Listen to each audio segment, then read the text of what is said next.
بسم اللہ الرحمن الرحیم۔ السلام علیکم عزیز طلبہ۔ آج ہمارا لیکچر مطالعہ پاکستان کا معدنیات کے بارے میں ہے۔ آج ہم انشاءاللہ معدنیات کے بارے میں پڑھیں گے۔ تو آئیے بیٹا ہم معدنیات کے بارے میں اس لیکچر کی ابتدا کرتے ہیں۔ بیٹا ایک ملک کی معیشت کے مختلف شعبے ہوتے ہیں۔ مثلا معدنیات بھی ایک ملک کی معیشت کا بنیادی ستون ہوتا ہے۔ اسی طرح سے زراعت اور صنعتیں وغیرہ ایک معیشت کی بنیادی ستون ہوتے ہیں، شعبے ہوتے ہیں جن پر کسی ملک کی معیشت کی بنیاد ہوتی ہے۔ یہ شعبے جس قدر مضبوط ہوں گے، اچھے ہوں گے، ترقی یافتہ ہوں گے، اسی قدر لوگوں کو روزگار بھی زیادہ ملے گا، معیشت بھی بہتر ہوگی اور ملک بھی ترقی کرے گا۔ آئیے بیٹا سب سے پہلے ہم پاکستان کی معدنیات کے بارے میں پڑھتے ہیں۔ معدن کہتے ہیں بیٹا اس جگہ کو جہاں سے کوئی چیز نکلے، اس جگہ کو کہتے ہیں معدن، اور معدن کی جمع ہے معدنیات، یعنی آپ یوں کہہ سکتے ہیں وہ چیزیں جو زمین سے نکالی جائیں، قدرتی طور پر زمین میں موجود ہوں اور انہیں زمین سے نکالا جائے، اسے کہا جاتا ہے معدنیات۔ اللہ تعالیٰ نے پاکستان کو بہت سی معدنیات سے نوازا ہے اور پاکستان کے تقریباً چاروں صوبوں میں کوئی نہ کوئی معدنی چیز ملتی ہے۔ پنجاب میں جیسے کہ سطح مرتفع پوٹوہار کا علاقہ ہے، اسی طرح سندھ میں اور اسی طرح سے خیبر پختونخوا میں، چاروں صوبوں میں، بلوچستان میں، چاروں صوبوں میں ایسے بہت سے علاقے موجود ہیں جہاں سے بڑی قیمتی معدنیات نکالی جاتی ہیں جو کہ پاکستان کی معیشت کی ترقی میں اہم کردار ادا کرتی ہیں۔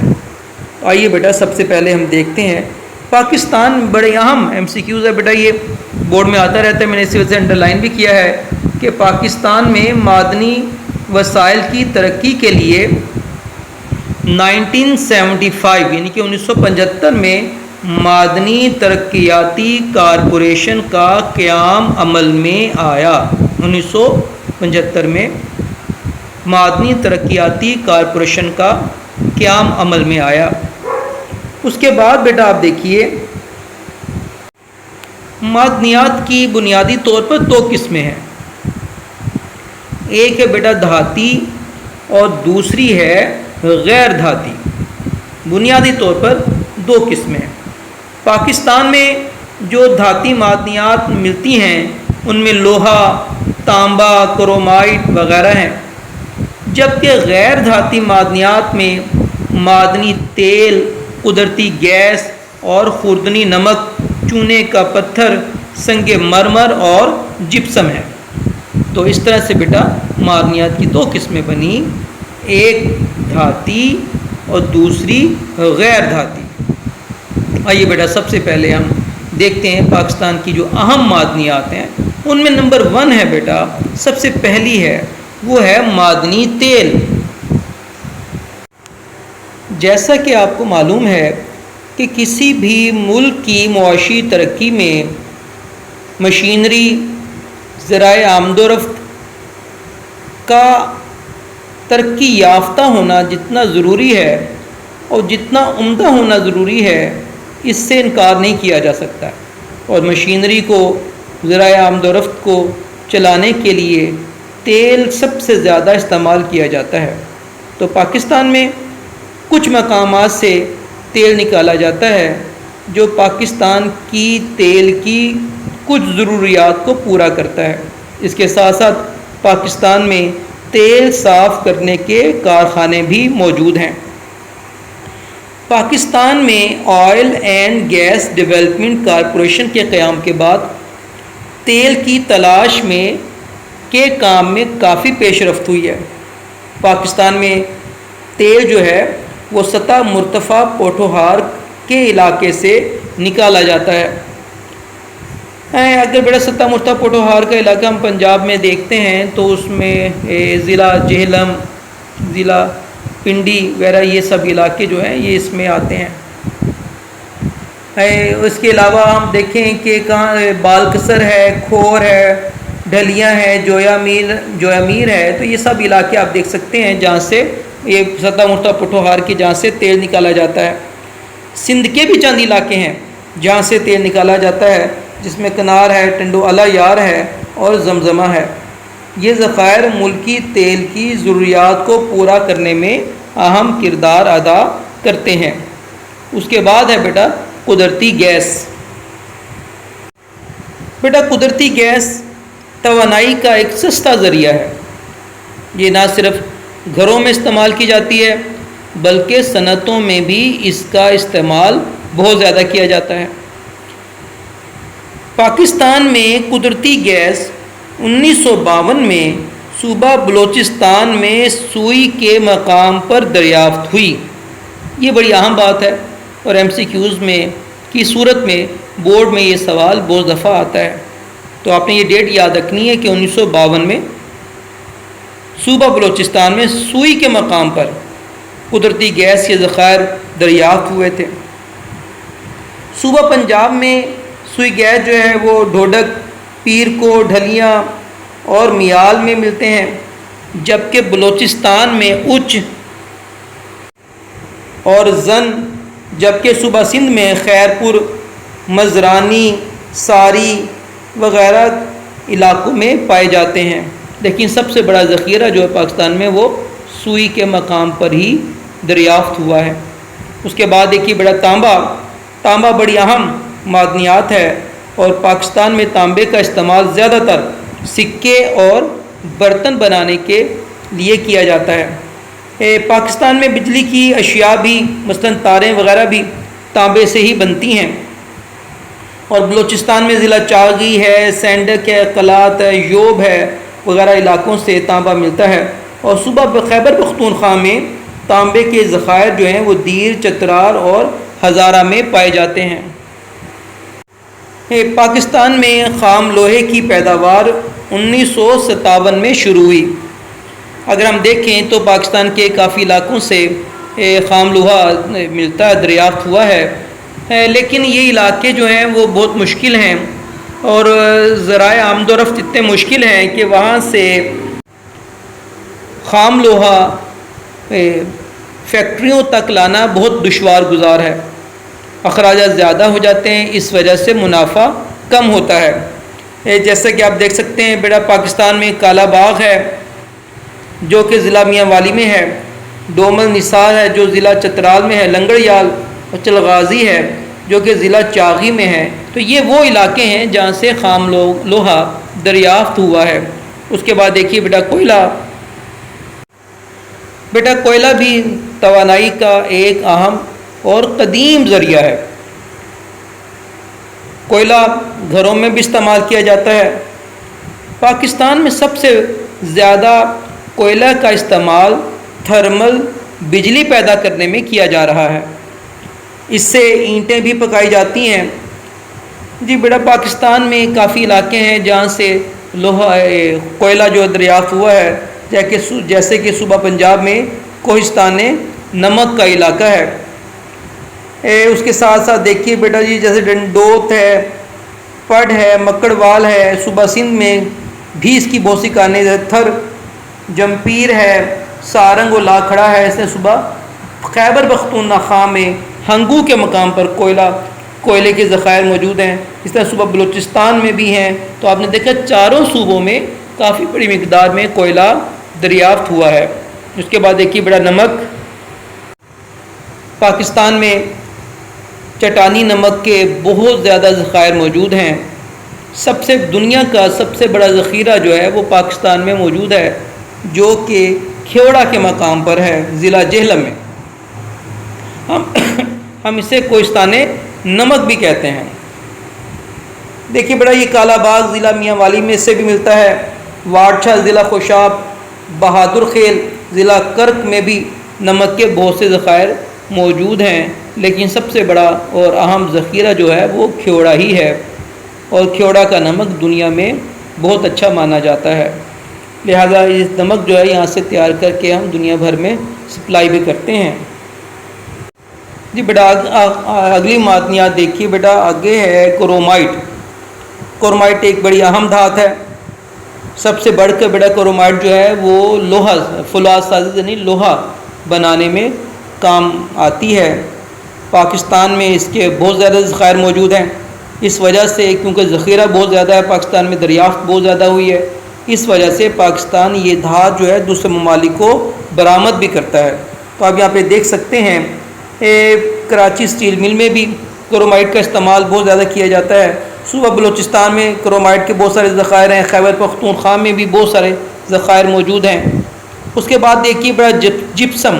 جپسم بڑی اہم معدنیات ہے اور بورڈ میں اس کے بارے میں شارٹ کوشچن بھی بہت زیادہ مرتبہ آتا ہے۔ تو جپسم کا اگر آپ استعمال دیکھیں تو کھاد کی تیاری میں خام مال کے طور پر استعمال ہوتا ہے، اس کے ساتھ ساتھ جپسم جو ہے سیمنٹ کی صنعت میں، کاغذ سازی میں، پلاسٹر آف پیرس میں، سلفورک ایسڈ میں، رنگ اور روغن بنانے کی صنعت میں اور ربڑ بنانے کی صنعت میں بھی جپسم کا استعمال کیا جاتا ہے۔ پاکستان میں بیٹا کھیوڑا، ڈنڈوت، دادو خیل، قائد آباد، روہڑی، کوہاٹ، ڈیرہ غازی خان وغیرہ میں جپسم کے ذخائر موجود ہیں۔ اس کے بعد دیکھیے بیٹا چونے کا پتھر۔ چونے کا پتھر بھی بڑی اہم معدنیات ہے بیٹا، یہ کن چیزوں میں استعمال ہوتی ہے؟ سب سے پہلے تو شیشہ سازی میں اس کا بہت استعمال کیا جاتا ہے، اس کے ساتھ ساتھ صابن بنانے میں، کاغذ سازی میں، سیمنٹ سازی میں، فولاد سازی لوہا بنانے میں، بلیچنگ پاؤڈر کی تیاری میں، عمارتوں کی سفیدی کرنے میں، رنگ سازی اور کھانے والے پان میں، لائم و سوڈا ایش کی صنعت میں بھی اس کا استعمال بہت زیادہ کیا جاتا ہے۔ پاکستان میں چونے کا پتھر جو ہے زیادہ تر بیٹا شمالی اور مغربی پہاڑی سلسلوں میں پایا جاتا ہے، جیسے کہ یہاں دیکھ سکتے ہیں اب دادو خیل ہے، روڑی ہے، حیدرآباد ہے، سبی ہے، ڈیرہ غازی خان، کوہاٹ اور نوشہرہ اور خزدار، یہ وہ علاقے ہیں، پہاڑی سلسلے ہیں ان علاقوں میں جہاں سے چونے کا پتھر جو ہے وہ دریافت ہوا ہے۔ اس کے بعد دیکھیے سنگ مرمر۔ پاکستان میں سنگ مرمر کے بڑے وسیع ذخائر موجود ہیں۔ پاکستان کا سنگ مرمر جو ہے پوری دنیا میں جانا جاتا ہے، اور پاکستان میں کئی رنگوں میں یہ پتھر دریافت ہوا ہے۔ اگر آپ دیکھیں تو یہ عمارتوں کے فرشوں میں اور دیواروں میں اس کا استعمال کیا جاتا ہے۔ سنگ مرمر کے جو ذخائر ہیں بیٹا وہ مردان میں ہیں، سوات، نوشہرہ، ہزارہ، چاغی، گلگت اور اٹک وغیرہ میں۔ تو ابھی دیکھیے سارے یہ شمالی علاقہ جاتے ہیں یا شمالی پہاڑی سلسلے ہیں جہاں پر سنگ مرمر کے ذخائر دریافت ہوئے ہیں۔ اس کے بعد دیکھیے بیٹا آخری معدنیات جو بڑی اہم ہے وہ ہے گندھک۔ یہ اس لیے اہم ہے، گندھک کی اسلحہ سازی کی صنعت میں اس کا بہت زیادہ استعمال کیا جاتا ہے، جتنا بھی بارود ہوتا ہے وہ گندھک سے بنایا جاتا ہے، اس وجہ سے اس کی اہمیت جو ہے بہت زیادہ ہے۔ اس کے ساتھ ساتھ گندھک کا تیزاب بھی تیار کیا جاتا ہے، کیمیائی صنعتوں میں، ادویات سازی میں، ماچس کی صنعت میں، امونیم سلفیٹ اور کھاد کی تیاری، رنگ اور پینٹ وغیرہ کی تیاری میں بھی گندھک کا استعمال بہت زیادہ کیا جاتا ہے، اس وجہ سے اس کی بہت زیادہ اہمیت ہے۔ پاکستان میں اگر آپ دیکھیں تو صوبہ بلوچستان میں کوہ سلطان اور سبی کے مقامات پر گندھک کے ذخائر موجود ہیں۔ اس کے علاوہ صوبہ سندھ میں کراچی ہے، حیدرآباد صوبہ اور خیبر پختونخوا میں پشاور اور چترال میں گندھک کے ذخائر جو ہیں دریافت ہوئے ہیں۔ تو بیٹا آپ نے دیکھا کہ پاکستان میں معدنیات کے بہت سارے ذخائر موجود ہیں اور پاکستان اپنی معدنی ضروریات کو اپنے ہی ذخائر سے پورا کر لیتا ہے، بلکہ بعض ذخائر تو پاکستان میں اتنی وسیع مقدار میں موجود ہیں کہ پاکستان ان معدنیات کو دوسرے ممالک کو برآمد کر کر قیمتی زر مبادلہ بھی کماتا ہے۔ تو اللہ تعالیٰ کا بڑا کرم ہے پاکستان پر کہ پاکستان کو اللہ تعالیٰ نے بہت سے پہاڑی سلسلے عطا کیے اور ان پہاڑی سلسلوں میں بہت سی معدنیات پائی جاتی ہیں، ان پہاڑی سلسلوں میں زیادہ تر سطح مرتفع پوٹھوہار اور سطح مرتفع بلوچستان معدنیات کے دریافت کے لحاظ سے بڑے اہم علاقے ہیں۔ تو آئیے بیٹا اب ہم زراعت کے بارے میں پڑھتے ہیں۔ پاکستان ایک زرعی ملک ہے۔ جیسا کہ پیارے بچوں آپ کو معلوم ہے کہ پاکستان کی تقریباً 65 سے 70% آبادی جو ہے وہ گاؤں دیہاتوں میں رہتی ہے، اور جن میں سے اکثر زراعت کے شعبے سے منسلک ہے۔ اب کیونکہ پاکستان کا ایک بڑا زمینی علاقہ جو ہے، میدانی علاقہ جو ہے وہ زرعی علاقہ ہے، لہٰذا پاکستان کی معیشت زراعت پر بہت زیادہ بیس کرتی ہے۔ ہماری زراعت جس قدر ترقی یافتہ ہوگی تو ہماری صنعتیں بھی اتنی زیادہ پیداوار کریں گی اور پاکستان کی معیشت بھی اتنی زیادہ بڑھے گی۔ تو پاکستان کی آبادی کا ایک بہت بڑا حصہ جو ہے وہ زراعت سے منسلک ہے، ڈائریکٹلی اور انڈائریکٹلی یہ زراعت سے منسلک ہے۔ تو آئیے دیکھتے ہیں بیٹا کہ زراعت کے کیا مقاصد ہیں، کہ زرعی اجناس سے ہمیں کیا مقاصد حاصل ہوتے ہیں۔ تو سب سے پہلا جو مقصد ہوتا ہے زراعت کا وہ ہوتا ہے خوراک کا حصول۔ جیسا کہ بیٹا میں پہلے بتا چکا ہوں کہ پاکستان ایک زرعی ملک ہے، لہذا پاکستان دنیا کے ان چند ممالک میں شامل ہے جن کی معیشت زراعت پر بیس کرتی ہے۔ تو اب یہ دیکھیے بیٹا پاکستان میں بہت ساری چیزیں جو ہیں وہ زرعی اجناس جو ہیں وہ پیدا کی جاتی ہیں، جس میں آپ دیکھیے گندم ہے، کپاس ہے، چاول ہے، باجرہ ہے، اور اس کے ساتھ ساتھ آپ دیکھیں بہت ساری دالیں ہیں اور سبزیاں ہیں اور پھل ہیں۔ تو آپ نے دیکھا کہ بہت ساری اجناس ایسی ہیں کہ جو زراعت کے ذریعے سے ہم اپنی پاکستان ہی میں حاصل کرتے ہیں، اور اس کے ساتھ ساتھ جانوروں کا چارہ بھی، غذائی ضروریات بھی جو ہیں وہ ہم ان سے زراعت سے حاصل کرتے ہیں۔ یہ بڑا دوسرا مقصد ہوتا ہے قومی آمدنی کا ذریعہ۔ جیسا کہ بیٹا آپ پہلے پڑھ چکے ہیں کہ پاکستان ایک زرعی ملک ہے اور پاکستانی آبادی کی ایک بہت بڑی تعداد ایسی ہے جو کہ زراعت سے منسلک ہے، لہذا پاکستان کی آمدنی کا یا قومی آمدنی کا زراعت ایک بہت بڑا ذریعہ ہے۔ اس کے بعد تیسرا پوائنٹ دیکھیے بیٹا، صنعتوں کے لیے خام مال کی فراہمی۔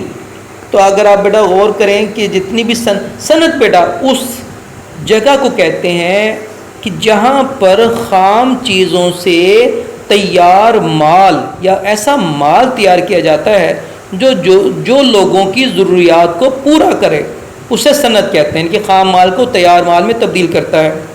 تو اگر آپ دیکھیں صنعت ڈائریکٹلی یا انڈائریکٹلی کسی نہ کسی صورت میں زراعت سے منسلک ہوتی ہے۔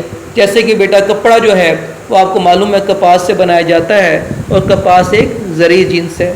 آٹا جو ہے بیٹا گندم سے بنایا جاتا ہے، اور گندم ایک زرعی جنس ہے۔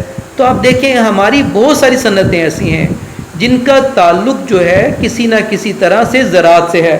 تو ہماری زراعت جتنی زیادہ ترقی یافتہ ہوگی اور عمدہ ہوگی تو ہماری صنعتیں بھی اتنی ہی زیادہ ترقی کریں گی۔ بیٹا جیسا کہ آپ پہلے پڑھ چکے ہیں کہ پاکستان ایک زرعی ملک ہے، خاص طور پر پنجاب اور سندھ یہ دو صوبے ایسے ہیں جو کہ زراعت کے طور پر بڑے اہم ہیں، اور یہ دونوں صوبے بھی بہت بڑے بڑے ہیں۔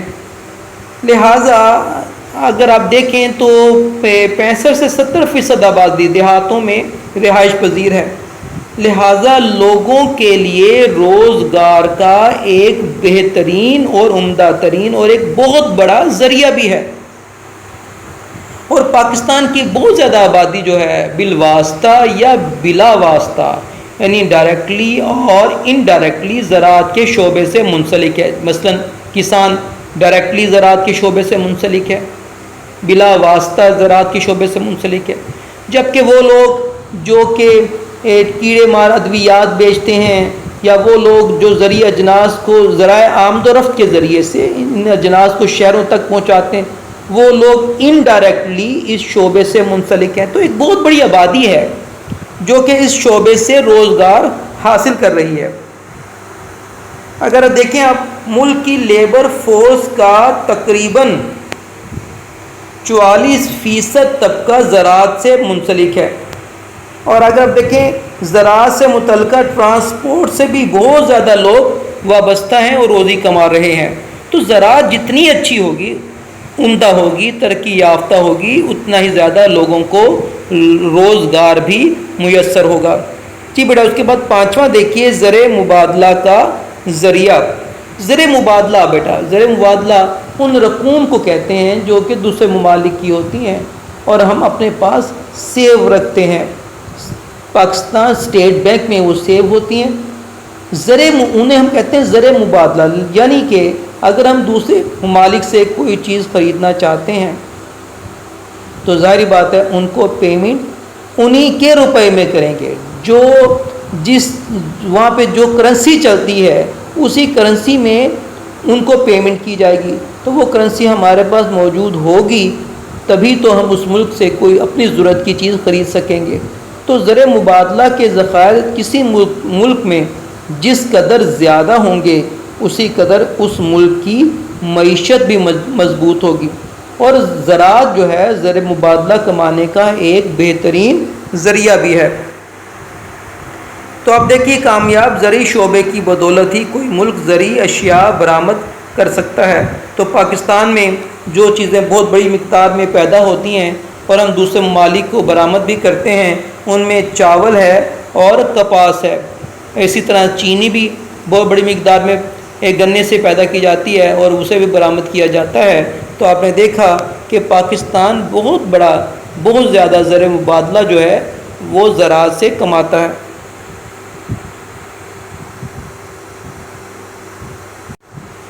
بیٹا زراعت جو ہے وہ معاشی ترقی کا ایک ذریعہ بھی ہے۔ پاکستان کی مجموعی قومی پیداوار کا تقریباً 21% زرعی شعبے سے حاصل ہوتا ہے۔ تو اب دیکھیں صنعت اور تجارت بھی زراعت پر انحصار کرتی ہیں۔ تو پاکستان کی زرعی ترقی بہت عمدہ ہے اور اس وجہ سے پاکستان معاشی طور پر کافی مضبوط ہوتا چلا جا رہا ہے۔ تو آپ نے دیکھا بیٹا یہ ہے کسی ملک سے کہ زراعت سے حاصل ہونے والے مقاصد۔ تو یہ ہیں بیٹا، یہ وہ چیزیں ہیں، یہ وہ پوائنٹس ہیں جو کہ کسی بھی زرعی شعبے سے ہم حاصل کرتے ہیں۔ تو زرعی شعبہ جس قدر مضبوط ہوگا تو مقاصد بھی اتنی ہی جلدی، آسانی سے اور بہترین طریقے سے حاصل کیے جا سکتے ہیں، جس سے ملک کی معیشت میں مزید ترقی بڑھ جائے گی۔ آئیے بیٹا اب ہم دیکھتے ہیں کہ پاکستان کی زرعی پیداواری صلاحیت اور اس کے مسائل اور پیداوار میں اضافے کے لیے حکومت کیا اقدامات کر رہی ہے۔ جیسا کہ بیٹا آپ کو معلوم ہے کہ پاکستان ایک زرعی ملک ہے اور اپنی زراعت کی وجہ سے پاکستان اور زرعی پیداواری صلاحیت کی وجہ سے پاکستان دنیا میں کافی شہرت رکھتا ہے۔ لیکن پاکستان میں پیداواری صلاحیت، زمین کی پیداواری صلاحیت ہر جگہ پر ایک جیسی نہیں ہے۔ بعض علاقے ایسے ہیں جن کی آب و ہوا بہت اچھی ہے، زمین بہت زرخیز ہے، اس کے علاوہ جو ہے وہاں پہ پانی بہت آسانی سے، آب پاشی کے لیے پانی بہت آسانی سے میسر ہو جاتا ہے، نہری نظام بہت اچھا ہے بعض علاقوں میں، اور جہاں نہری نظام نہیں ہے وہاں پر ٹیوب ویلوں کو آب پاشی کا ذریعہ بنایا گیا ہے، لہٰذا ان علاقوں کی پیداواری صلاحیت جو ہے وہ بہت عمدہ ہے۔ اور بعض علاقے ایسے ہیں کہ جہاں زمین بھی اتنی زرخیز نہیں ہے، آب و ہوا بھی بہت شدید ہے، یعنی کہ یا تو وہاں پہ شدید گرمی پڑتی ہے یا شدید سردی پڑتی ہے، اور وہاں پر ذرائع آبپاشی کے لیے صرف بارش ہی ایک ذریعہ ہے، لہٰذا وہاں کی پیداواری صلاحیت جو ہے وہ کم ہے۔ تو اگر ہم مجموعی طور پر پاکستان کو دیکھیں تو فی ایکڑ پیداواری صلاحیت جو ہے مجموعی طور پر وہ کم ہے۔ آئیے بیٹا دیکھتے ہیں کہ اس کی اہم وجوہات کون کون سی ہیں۔ جی بیٹا، پاکستان میں فی ایکڑ پیداوار کی کمی کی جو وجوہات ہیں اس میں سب سے پہلی جو وجہ ہے وہ ہے زرعی پسماندگی، یا میں نے بیٹا اس کو انڈر لائن بھی کر دیا، پہلی لائن میں ہے، اس کو آپ ہیڈنگ بنائیں گے، زرعی پسماندگی۔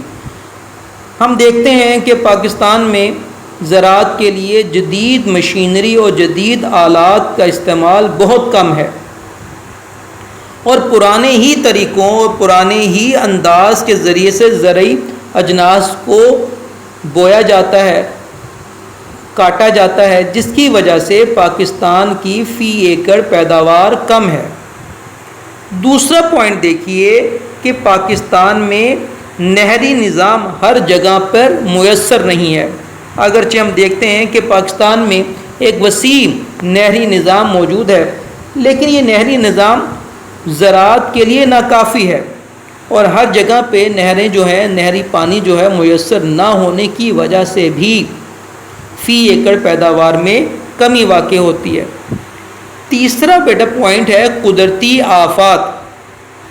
پاکستان میں ہر سال بہت زیادہ سیلاب آتا ہے اور بعض اوقات زلزلہ بھی آتا ہے، تو ان وجہ سے بھی زرعی پیداوار جو ہوتی ہے وہ کم ہو جاتی ہے۔ اس کے ساتھ ساتھ اگر ہم دیکھیں سیم اور تھور کا بھی مسئلہ ہے، معیاری بیج اور کھادوں کا استعمال، کسانوں کا تعلیم یافتہ نہ ہونا اور زرعی قرضوں کے حصول میں دشواری، فصلوں کی بیماریاں، تو یہ تمام ایسی چیزیں ہیں، ایسی باتیں ہیں جن کی وجہ سے زرعی پیداوار میں کمی واقع ہو رہی ہے۔ اب آئیے دیکھتے ہیں بیٹا حکومت ان وجوہات کو، اسباب کو دور کرنے کے لیے کیا اقدامات کر رہی ہے۔ جیسا کہ بیٹا ہم نے پہلا سبق پڑھا تھا زرعی پسماندگی، تو حکومت جو سب سے پہلا جو قدم اٹھا رہی ہے وہ یہ اقدام کر رہی ہے، وہ یہ ہے کہ زراعت کو سائنسی بنیادوں پر استوار کر رہی ہے، اور اس مقصد کے لیے جدید زرعی آلات اور جدید زرعی مشینری جو ہے وہ کھیتی باڑی کے لیے کسانوں کو مہیا کی جا رہی ہے۔ نمبر 2 اگر ہم دیکھتے ہیں تو آپ یہ دیکھیے کہ انسانی محنت اور مہارت کے علاوہ اچھے بیج، کیڑے مار ادویات اور معیاری کھادیں بھی کسانوں کو کم قیمت پر میسر کی جا رہی ہیں، ان کی تربیت کی جا رہی ہے، انہیں تعلیم دی جا رہی ہے جس کی وجہ سے زرعی پیداوار میں اضافہ ہو رہا ہے۔ جی بڑا، تیسرا ہم نے پڑھا تھا کہ پاکستان میں زرعی پیداوار کے لیے نہری نظام جو ہے وہ کم ہے، تو حکومت یہ کوشش کر رہی ہے کہ نہری نظام کو بہتر کیا جائے، اور جن علاقوں میں نہری پانی میسر نہیں ہے وہاں پر نہریں نکال کر ان زمینوں کو بھی نہری پانی سے سیراب کیا جائے، تاکہ زمین کی پیداواری صلاحیت کو بڑھایا جا سکے۔ نمبر 4 پوائنٹ دیکھیے بیٹا، پاکستان میں تحقیق کی بھی بہت کمی تھی، لیکن اب حکومت جو ہے ایسے ادارے قائم کر رہی ہے جہاں پر زراعت کے بارے میں بہت تحقیق کی جا رہی ہے، اور نئی عمدہ قسم کے بیج دریافت بنائے جا رہے ہیں، جس سے فی ایکڑ پیداوار میں بڑی تیزی سے اضافہ ہو رہا ہے، اور ہم امید کرتے ہیں کہ آنے والے دنوں میں پاکستان زرعی اعتبار سے نہ صرف خود کفیل ہو جائے گا، اور اگر یہی تسلسل جاری رہا تو پاکستان ان زرعی اجناس کو دوسرے ممالک کو برآمد کر قیمتی زر مبادلہ بھی کما سکے گا۔ تو بیٹا یہ تھا ہمارا آج کا لیکچر، جس میں ہم نے معدنیات اور زراعت کے بارے میں پڑھا۔ جیسا کہ میں آپ کو کہہ چکا ہوں، لانگ کوشچن کے اعتبار سے یہ دونوں چیزیں بہت اہم ہیں۔ معدنیات کے بارے میں دھاتی اور غیر دھاتی معدنیات پاکستان کی تاریخ کیجیے، بڑا اہم سوال آتا ہے، اور اس کے ساتھ ساتھ زراعت کے بارے میں بھی بڑا اہم سوال آتا ہے، کیونکہ پاکستان ایک زرعی ملک ہے، لہذا اس وجہ سے یہ لانگ کوشچن بھی بڑا اہم ہے۔ تو بیٹا اس لیکچر کو بڑے غور سے سنیے گا، سمجھیے گا، بار بار سنیے گا، اور ان سوالات کو اچھی طرح سے یاد کیجیے گا۔ میں امید کرتا ہوں کہ آپ لوگوں کو سارا لیکچر سمجھ میں آ گیا ہوگا، اور آپ اس کو یاد بھی کریں گے اور اسے 1-2 مرتبہ لکھ بھی لیجیے گا۔ اللہ تعالیٰ آپ کا حافظ و نگہبان ہو۔ السلام علیکم۔